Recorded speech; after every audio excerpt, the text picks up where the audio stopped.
আমি আবারও সরাসরি নিউজরুমে চলে যাব। অতনু হালদার রয়েছেন। অতনু, এই যে বিপুল ভোট প্রথম দফায়, এক্ষেত্রে লাভবান কারা হবে, মানে জল্পনায় কি উঠে আসছে? দেখো, সেটা ভোটের ফল বেরোলেই বোঝা যাবে যে লাভবান কারা হতে চলেছেন। এখন প্রথম দফায় যেরকমভাবে ভোট হয়েছে, অনেকেই মনে করছে দ্বিতীয় দফাতেও এই ট্রেন্ডটাই হয়তো বজায় থাকবে। এখন সেক্ষেত্রে লাভবান কারা হবেন বা কাদের ক্ষতি হবে, এটা বোঝা যাবে 4 তারিখে ভোটের রেজাল্ট বেরোলে। কিন্তু প্রাথমিকভাবে 3টে জিনিস সবাই সামনে রাখছেন। এক হচ্ছে এসআইআরের ইম্প্যাক্ট, যে এই এসআইআরের জন্যে অনেকে এসআইআর পর্বের পর আগ্রহে বা অনেকে উদ্বেগে গিয়ে বুথে একদম ভিড় জমিয়েছেন এবং তার ফলে এই ভোটদানের পরিমাণটা বেড়েছে এবং এই ক্ষেত্রে ভোট কোন দিকে যাবে সেইটা দেখার। দ্বিতীয়ত হচ্ছে যে এই এবারে একটা ভোটদানকে কেন্দ্র করে একটা আগ্রহ বেড়েছে, তার অন্যতম কারণ হচ্ছে যে একদম শান্তিতে ভোট হয়েছে। দু একটা বিক্ষিপ্ত অশান্তির ঘটনা ছাড়া 2011 সালের পর এই রকম শান্তির পরিবেশে এই রাজ্যে ভোট হয়নি। এর ফলে যারা ভোট দিতে সচরাচর বেরোতেন না, তারাও এবার বেরিয়ে বুথ পর্যন্ত গেছেন এবং ভোট দিয়ে বাড়ি এসছেন। ফলে এই যারা এমনিতেই অশান্তির আশঙ্কায় ভোট দিতে যেতেন না, তারাও এবার বুথে ভিড় জমিয়েছেন। ফলে তাদের ভোট কোন দিকে যাবে সেটা একটা বড় ফ্যাক্টর। তার সঙ্গে সঙ্গে এই যে এসআইআর পর্বে বিপুল নাম বাদ পড়েছে, ভুয়ো ভোটার, মৃত ভোটার, এদের মধ্যে তো অনেকের ভোট পড়ে যেত, এরকমটা বারবার অভিযোগ ছিল। ফলে সেই ভোটগুলো মানে ছাপ্পা ভোট, জাল ভোট, সেইগুলো এবার পড়ার সুযোগ থাকছে না। ফলে এর ফলেও কার লাভ হবে কার ক্ষতি হবে সেটাও একটা ফ্যাক্টর। তো এই সমস্ত ফ্যাক্টরগুলো কাজ করছে। এখন এই সবকটা ফ্যাক্টর কোনো একদিকে যায় নাকি কোনো ফ্যাক্টর একদিকে যায়, আবার অন্য কোনো ফ্যাক্টর অন্যদিকে যায়, এইগুলো সবাই নিয়ে এখন বিশ্লেষণ করছেন। তবে সব কিছুই বোঝা যাবে 4 তারিখে ফল বেরোনোর পর রেজাল্ট কী হচ্ছে সেটা দেখলে বুঝি। ধন্যবাদ অতনু। এই যে বিপুল সংখ্যক ভোট পড়েছে, যে শতাংশের কথা বারবার বলা হচ্ছে, তা নিয়ে গতকাল যে আসন সংখ্যা ছিল সেখানে কে কত আসন পাবে তা নিয়েও তরজা একেবারে তুঙ্গে পৌঁছেছে। প্রধানমন্ত্রী নরেন্দ্র মোদী কি দাবি করেছেন এবং তারই পাশাপাশি মমতা বন্দ্যোপাধ্যায় কি বললেন, শোনাবো। पर मतदान हुआ है, जबरदस्त मतदान हुआ है। देश आजाद होने के बाद देश ने कभी ऐसा देखा नहीं जो इस बार बंगाल के लोगों ने करके दिखाया है। पहले चरण के मतदान ने ये पक्का कर दिया है कि कई जिलों में टीएमसी का खाता भी नहीं खुलेगा।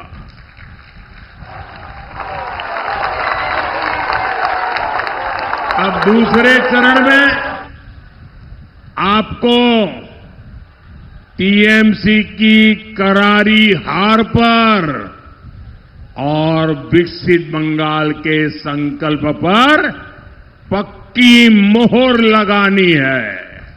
ये कल जो हुआ है उसका रिकॉर्ड तोड़ोगे?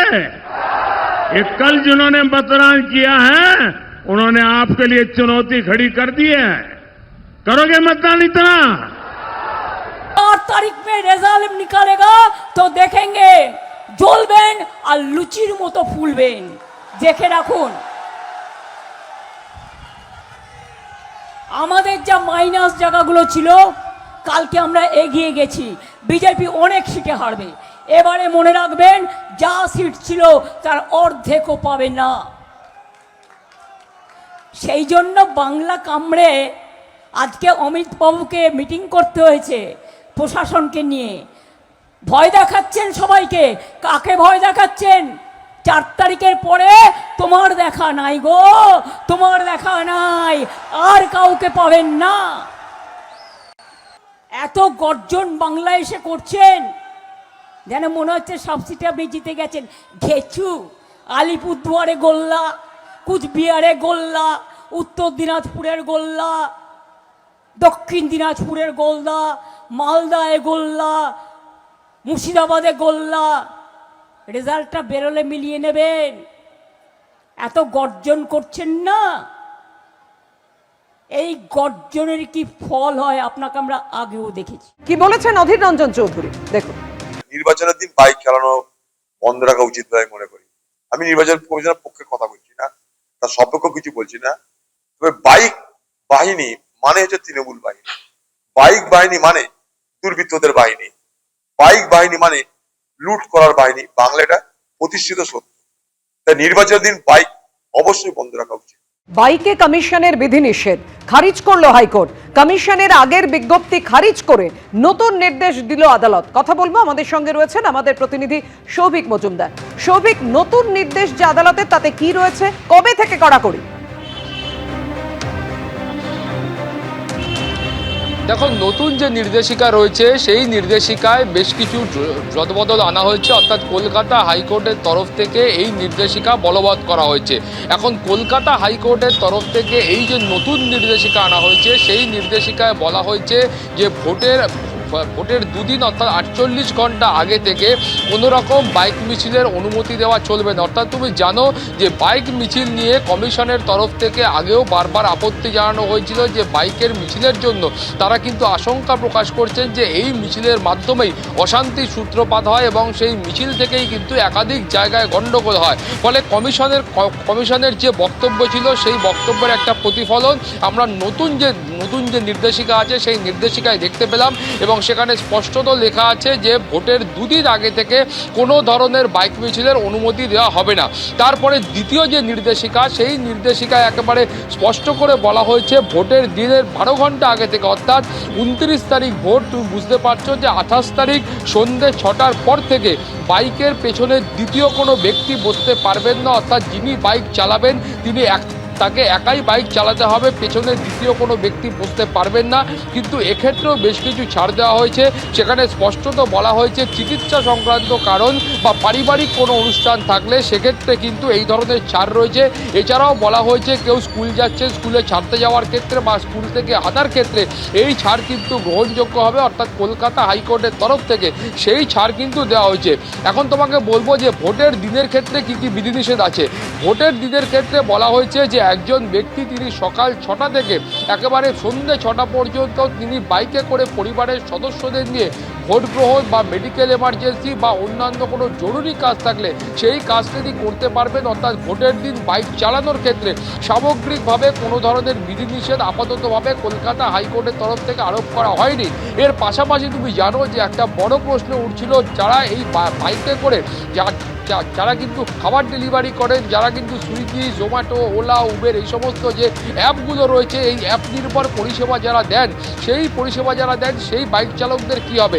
সেক্ষেত্রেও কলকাতা হাইকোর্টের তরফ থেকে ছাড় দেওয়া হয়েছে এবং কলকাতা হাইকোর্টের তরফ থেকে খুব স্পষ্ট করে বলা হয়েছে যে উপযুক্ত আইডেন্টিটি কার্ড থাকলে এদের প্রত্যেককে ছাড় দেওয়া হবে এবং যারা অফিস আসা যাওয়া করবেন তাদের ক্ষেত্রে কোনো রকমভাবে অসুবিধা হবে না। তোমাকে এই গোটা নির্দেশিকাটা আরও একবার বলবো, খুব স্পষ্ট করে বলা হয়েছে ভোটের 48 ঘন্টা আগে থেকে, অর্থাৎ এই যে ভোট রয়েছে, নির্বাচন রয়েছে আগামী 29 তারিখ, তার 48 ঘন্টা আগে থেকে কোনো ধরনের বাইক মিছিলের অনুমতি দেওয়া চলবে না। তার পাশাপাশি দ্বিতীয় নির্দেশিকায় বলা হয়েছে যে ভোটের আগের দিন অর্থাৎ 28 তারিখ সন্ধ্যে 6টা থেকে পরের দিন সকাল পর্যন্ত বাইকের পেছনে দ্বিতীয় কোনো ব্যক্তি বসতে পারবেন না। বাইক চালককে একাই থাকতে হবে এবং শুধুমাত্র মেডিকেল এমার্জেন্সির ক্ষেত্রে বা পারিবারিক কোনো অনুষ্ঠান থাকলে সেক্ষেত্রে ছাড় দেওয়া হয়েছে। ভোটের দিন বলা হচ্ছে অর্থাৎ 29 তারিখ, সেক্ষেত্রে বলা হয়েছে সকাল 6টা থেকে সন্ধ্যে 6টা পর্যন্ত কোনো ব্যক্তি তিনি পরিবারের সদস্যদের নিয়ে তিনি ভোট গ্রহণ কেন্দ্রে এবং মেডিকেল কোনো এমার্জেন্সি থাকলে তার পাশাপাশি পারিবারিক কোনো অনুষ্ঠান থাকলে সেই কাজের জন্য তিনি বাইক ইউজ করতে পারবেন, সেই অনুমতি কলকাতা হাইকোর্ট দিয়েছে। এছাড়াও যে মূল যে প্রশ্নটা উঠেছিল যে যারা অ্যাপ নির্ভর পরিষেবা দেন অর্থাৎ ওলা, উবের, সুইগি, জোম্যাটো এই সমস্ত বাইকের ক্ষেত্রেও কলকাতা হাইকোর্ট ছাড় দিয়েছেন এবং যারা অফিস যাচ্ছেন তাদের প্রত্যেকের কাছে উপযুক্ত আইডেন্টিটি কার্ড থাকলে তাদেরকেও কলকাতা হাইকোর্টের তরফ থেকে ছাড় দেওয়া হচ্ছে। ফলে তুমি বুঝতে পারছো যে কলকাতা হাইকোর্টে যে মামলা হয়েছিল সেই মামলায় প্রথমত বলা হয়েছিল যে এই যে গোটা বিষয়টা অর্থাৎ নির্বাচন কমিশনের তরফ থেকে যে নির্দেশিকা দেওয়া হয়েছে সেই নির্দেশে সামগ্রিকভাবে এখানকার মানুষদের একটা অধিকার খর্ব করা হয়েছে বলে তারা মনে করছেন। সেই কারণেই কলকাতা হাইকোর্টের দ্বারস্থ হয়েছিলেন এবং সেই মামলার ক্ষেত্রেই এই নির্দেশ। পাপিয়া, ধন্যবাদ তোমায়। অর্থাৎ আপনাদের জানিয়ে রাখি, বাইকে কমিশনের যে বিধিনিষেধ খারিজ করলো হাইকোর্ট, কমিশনের আগের বিজ্ঞপ্তি খারিজ করে নতুন নির্দেশ দিল আদালত। দুদিন আগে থেকে নয়, ভোটের দিনের 48 ঘন্টা আগে থেকে এই কড়াকড়ি। এবিপি আনন্দ এগিয়ে থাকে, এগিয়ে রাখে।